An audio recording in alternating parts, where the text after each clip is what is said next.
Assalamualaikum warahmatullahi wabarakatuh. Izin memperkenalkan diri.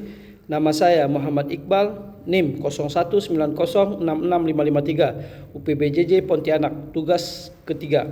Dasar-dasar penyuluhan pertanian. Pertanyaan pertama, mengapa tujuan komunikasi yang jelas merupakan hal yang penting? Jawabannya, karena komunikasi adalah alat utama bagi seorang penyuluh untuk menyampaikan informasi, mengubah sikap, pengetahuan, dan perilaku sasaran. Jika tujuan komunikasi tidak dirumuskan secara jelas, maka proses penyuluhan dapat menjadi tidak terarah, disalahartikan, atau bahkan tidak diterima dengan baik oleh sasaran. Pertanyaan kedua, kategori adopter mana yang membutuhkan perhatian dari penyuluh? Jelaskan alasannya. Jawabannya adalah adopter yang lebih membutuhkan perhatian dari penyuluh adalah penerap dini atau early adopter, dan golongan ketiga penerap awal, early majority. Alasannya adalah penerap dini atau early adopter banyak pengikut di daerah dan dianggap sebagai contoh atau teladan. Kalau mereka sudah bisa dibina, maka bisa menjadi pembantu bagi penyuluhan. Penerap awal atau early majority karena kedudukan di dalam masyarakat atau sebagai contoh masyarakat. Jadi alasannya karena kelompok ini sangat aktif dalam kegiatan masyarakat, paling mudah dipengaruhi, mudah menerima anjuran dari penyuluh.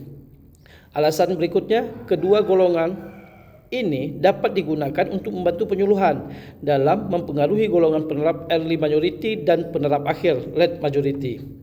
Pertanyaan ketiga, dari beberapa pendekatan penyuluhan, mana yang paling baik? Jelaskan alasannya.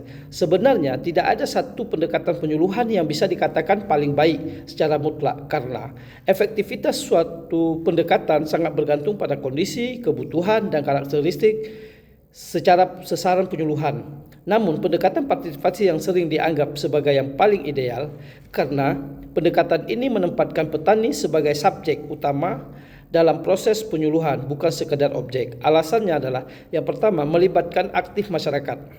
Pendekatan ini menempatkan petani sebagai pelaku utama, bukan hanya penerima informasi. Hal ini membuat penyuluhan lebih sesuai dengan kebutuhan dan kondisi real di lapangan.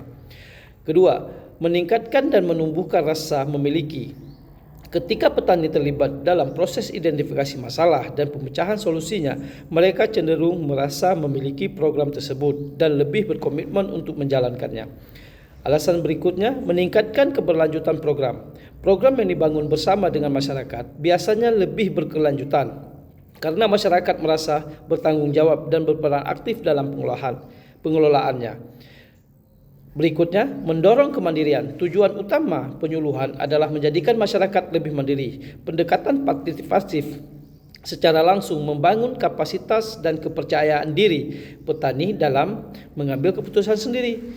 Alasan berikutnya, memanfaatkan pengetahuan lokal. Petani memiliki kearifan lokal dan pengalaman praktis yang sangat berharga. Pendekatan partisipatif mengakui dan mengintegrasikan pengetahuan tersebut dalam proses penyuluhan. Sekian jawaban dari saya. Mohon maaf bila ada kesalahan dan terima kasih. Assalamualaikum warahmatullahi wabarakatuh.